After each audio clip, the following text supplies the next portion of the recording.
விஜய் டிவியில் ஒளிபரப்பான பிக்பாஸ் நிகழ்ச்சியில் கலந்து கொண்டு மக்களிடையே பிரபலமானவர் தாமரை செல்வி. தற்போது சீரியல் மற்றும் படங்களில் நடித்து வருகிறார்.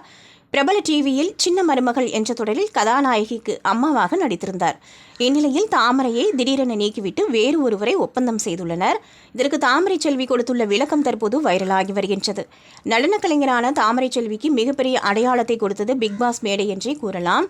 சின்ன மருமகள் சீரியலில் நடிப்பதற்கு வாய்ப்பு கிடைத்த போது மகிழ்ச்சியாக இருந்தது என்றும், சினிமா வாய்ப்பு மற்றும் இதர நிகழ்ச்சிகளை ஒருங்கிணைப்பதில் ஏற்பட்ட ஒரு நாள் கால்ஷீட் குளறுபடியால் தன்னை தொடரிலிருந்து நீக்கியுள்ளதாக கூறியுள்ளார். ஒரு நாள் மட்டும் படப்பிடிப்பிற்கு வர முடியாத காரணத்திற்காக தன்னை சீரியலிலிருந்து நீக்கிவிட்டதாகவும், தனது வருத்தத்தை மறந்து முழுமையாக திரைப்பயணத்தில் கவனம் செலுத்தப் போவதாக தற்போது கூறியுள்ளார். மேலும் ஒரு படத்தின் படப்பிடிப்பும் முடிந்துவிட்டதாக நம்பிக்கையுடன் தெரிவித்துள்ளார். இதேபோன்று கில்லாடி ஜோடிக்கும் தன்னை அழைத்தார்கள். காடு மழை எதுவாக இருந்தாலும் பரவாயில்லை, வருகிறேன் என்று கூறினேன். பின்பு ஃபோன் செய்து அடுத்த முறை பார்ப்போம் என்று கூறிவிட்டார்கள் என்று அந்த வருத்தத்தையும் பிக்பாஸ் தாமரை கூறியுள்ளார்.